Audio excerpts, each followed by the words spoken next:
سوما کی جمع ہے مسیحی رہب جن بلند پہاڑوں اور عمارتوں میں خلوت اور گوشہ نشینی کی زندگی گزارتے تھے، یہ لفظ اصلاً ان کے لیے استعمال ہوتا ہے۔ ہم نے اسی رائے سے اس کا ترجمہ خان کاہیں کیا ہے۔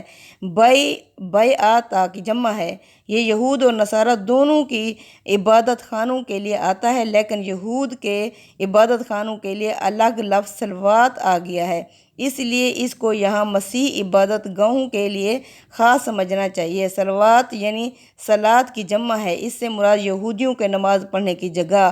یہودیوں کے ہاں اس کا نام صلوتا تھا، جو آرامی زبان کا لفظ ہے۔ یعنی مطلب یہ ہے کہ ان سب عبادت گاہوں میں نام کس کا لیا جاتا ہے؟ اللہ کا لیا جاتا ہے۔ مطلب یہ ہے کہ جنگ کوئی مطلوب چیز نہیں، لیکن خدا کی طرف سے اس کی اجازت ہمیشہ اسی لیے دی گئی ہے کہ اگر یہ نہ دی جاتی تو قوموں کی سرکشی اس انتہا کو پہنچ جاتی کہ تمدن کی بربادی کا تو کیا ذکر، معبد تک یعنی عبادت خانے تک ویران کر دیے جاتے اور ان جگہوں پر خاک اڑتی جہاں شب و روز اللہ پروردگار عالم کا نام لیا جاتا ہے اور اس کی عبادت کی جاتی ہے۔ اس میں خاص طور پر یہود و نصارہ کی عبادت گاہوں کا ذکر اس لیے کیا گیا ہے کہ مسلمانوں کے کسی اقدام پر مذہبی نقطہ نظر سے وہی اعتراض کر سکتے تھے۔ انہیں بتایا گیا ہے کہ تمہاری یہ عبادت گاہیں اگر آج قائم ہیں تو اسی لیے قائم ہیں کہ خدا کے صالح بندے ان لوگوں کے مقابلے میں اپنی جان دے کر ان کی حفاظت کرتے رہے ہیں جو ان کی ویرانی کے در پہ ہوئے۔ چنانچہ مسلمانوں کو بھی جنگ کی اجازت اسی مقصد کے لیے دی جا رہی ہے کہ وہ خدا اور اس کے حرم کی حفاظت اور اس کی راہ سے روکنے والوں کو ان کے اس ظلم سے باز رکھ سکیں۔ وَلْيَنْصُرَنَّ اللَّهُ مَنْ يَنْصُرُهُ إِنَّ اللَّهَ قَوِيٌّ عَزِيزٌ، بے شک اللہ ان کی مدد کرتا ہے جو اس کی مدد کرتے ہیں۔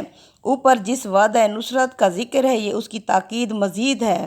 مطلب یہ ہے کہ خدا اور اس کے حرم کی راہ سے روکنے والوں کے خلاف اٹھنا در حقیقت خدا کی مدد کے لیے اٹھنا ہے، اور خدا کی سنت یہ ہے کہ جو اس کی مدد کے لیے اٹھے خدا ضرور اس کی مدد کرتا ہے۔ یہی نصرت الہی کا ضابطہ سورہ انفال جو کہ 8 نمبر سورہ ہے، اس کی آیت 65 اور 66 میں بیان ہو چکا ہے۔ اگر غور کیجئے تو جہاد اور قتال کی ذمہ داری کے ساتھ اس میں اللہ تعالیٰ کی نصرت کا ضابطہ بھی بالکل متعین کر دیتی ہے۔ اس میں یہ بات واضح کر دی گئی ہے کہ جنگ میں نصرت الہی کا معاملہ الٹپ نہیں ہوتا۔ جس طرح لوگوں کی خواہش ہے کہ اللہ کی مدد بھی اسی طرح آ جائے، اللہ تعالیٰ نے اس کے لیے ایک ضابطہ مقرر کر رکھا ہے، وہ اسی کے مطابق اپنے بندوں کی مدد فرماتا ہے۔ آیات پر تدبر یعنی غور کرنے سے معلوم ہوتا ہے کہ نصرت الہی کا یہ ضابطہ درج ذیل 3 نکات پر مبنی ہے۔ اول یہ کہ اللہ کی مدد سب سے پہلے بنیادی چیز اللہ کی مدد میں صبر و ثبات ہے۔ مسلمانوں کی کسی جماعت کو اس کا استحقاق اس وقت تک حاصل نہیں ہوتا جب تک کہ وہ یہ صفت اپنے اندر پیدا نہ کر لیں۔ اس سے کوئی جماعت اگر میدان جہاد میں اترتی ہے تو اللہ تعالیٰ کی طرف سے اسے کسی مدد کی توقع نہیں کرنی چاہیے۔ صابرون اور صابراتن کی صفات سے ان آیتوں میں یہی بات واضح کی گئی ہے۔